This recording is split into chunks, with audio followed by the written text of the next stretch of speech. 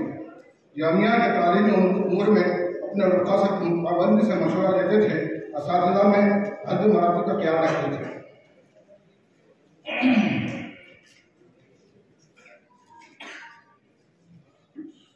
مولانا مرحوم کی شخصیت کا نمایاں پہلو یہ بھی ہے کہ وہ صرف مذہبی حد تک محدود نہیں تھے، انہوں نے سماج کے ہر طبقے سے تعلق اختیار رکھا اور ہر موقع ان کی اصلاح کی بھی کوشش کی۔ مختلف مسائل میں گھرے ہوئے اور پریشان حالتوں کی مدد کرنا ان کا خصوصی وقت تھا۔ مولانا جعفر الدین صاحب فاروق ندوی رحمۃ اللہ علیہ کی شخصیت کو ان کے خدمات کو، ان کے ملت پر احسانات کو دبانا فراموش نہیں کر سکتا۔ آبائی عجیب نسلہم ذا جماعتنا یا جدید المجان، یہ تحریر مولانا کی عظیم شخصیت اور ان کے گناہوں خصوصیات کی مختصر جھلک ہے۔ حقیقت یہ ہے کہ ان کی کثیر الجہات شخصیت کا کلی طور پر احاطہ کرنا مشکل ہے۔ ورق تمام ہوا، مدہ ابھی باقی ہے۔ سفینہ چاہیے اقرا کے لیے اللہ تعالیٰ حضرت مولانا کو اپنے جواہر احمد کو جگہ نصیب فرمائے اور ان کے دینی تعلیمی اصلاحی و ملی خدمات کو شرف قبولیت عطا فرمائے۔ آمین۔ خدا را رحمت کرا این عاشقان پاک کی رکھنا۔